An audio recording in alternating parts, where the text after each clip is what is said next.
What happens when Europe finally has to defend itself? For 80 years, the United States has been Europe's security blanket, bankrolling NATO and guaranteeing peace.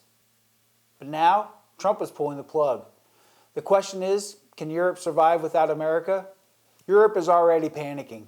They've had 3 defensive meetings within the last week, trying to throw together an $800 billion defense plan. But let's be honest, does anyone actually believe that they'll follow through? Before we dive in, make sure to hit like, subscribe, and check out the links down below to help support the channel. Do you think Europe can defend itself, or is this just another empty promise? Let's break it down. America has shifted, and Europe's free ride is over. For decades, the U.S. has poured billions into European security. Trump is simply doing what every American president has threatened but never followed through on, forcing Europe to take responsibility. NATO has long been an American-led military alliance, but while the U.S. contributes nearly $850 billion annually to its military, European members combined barely hit $350 billion. Germany, the supposed economic engine of Europe, spends only $58 billion on defense, a mere 1.5% of its GDP. This is just getting ridiculous. France fares slightly better at $64 billion, but still, these are countries that rely heavily on American firepower for actual military deterrence. To be honest, for years the U.S. has been calling out Europe for its lack of commitment. Trump, however, isn't interested in hand-holding. When he paused U.S. military aid to Ukraine, European governments panicked. But here's the harsh reality. If they can't handle one war at their doorstep, what happens when the real global pressure starts? The American security blanket is disappearing and European leaders know it. Does Europe even have a response? An $800 billion promise? Maybe. Now Europe is making promises, but what is $800 billion defense initiative really going to do? It's supposed to modernize the continent's military forces and reduce dependency on the United States. Sounds impressive, but there's a problem. Europe is excellent at making announcements, but terrible at execution. Of that $800 billion, only $250 billion is earmarked for new military equipment, but procurement contracts won't be finalized until at least 2027.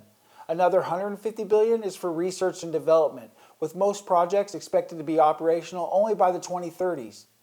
Meanwhile, $200 billion is destined for stockpiling weapons. But much of that stockpile is already being sent to Ukraine faster than it can be replenished. Europe can barely keep up with its own current commitments. How is it supposed to build the new military infrastructure from scratch? I'm sure you all remember when the war broke out in 2022 and Germany vowed to rebuild its military after decades of neglect. 2 years later, only 2 out of the 8 promised brigades have been formed. The German government hasn't even hit its own defense spending target of 2% of the GDP. If Germany, Europe's largest economy, can't meet its own defense pledges, why should we believe the EU's new military ambitions are anything but empty words? Europe isn't one country, it's 27 nations, each with different interests, different economies, and different levels of commitment to security. Poland and the Baltic states see the Russian threat as existential and are actually ramping up defense spending. Poland alone is now investing over 4% of its GDP into military readiness. Germany and France, like usual, talk big but act small. They want European security, but only if someone else pays for it. Meanwhile, Hungary outright refuses to support Ukraine militarily, and Spain and Italy are too financially strained to commit to any real increases in defense spending. Without unity, the EU's security ambitions are dead on arrival. There is no centralized command structure, no joint European army, and no real plan for how these nations would coordinate a large-scale defense effort if America stepped away entirely. Here's the big picture. America's focus? It's in China now. While Europe is stuck in endless debates about how to build a military, America has already moved on. The future of U.S. military strategy isn't in Europe, it's in the Pacific. The real challenge for American power is China, and Washington is shifting its focus accordingly. Just since 2024, the U.S. has doubled its military presence in the Philippines alone, expanded joint military drills with Japan, and reinforced alliances with Australia. The Navy is repositioning assets to the Indo-Pacific because that's where the next major geopolitical crisis is likely to unfold. Trump seems to understand that America's future isn't about keeping Europe comfortable. It's about securing U.S. interests where they matter most. Europe talks like America's unreliable, but they had 80 years of American protection. Now, they need to prove they can stand on their own. So where does this leave us? Where does it leave Europe? Europe is finally being forced to take defense seriously, but history tells us they probably won't.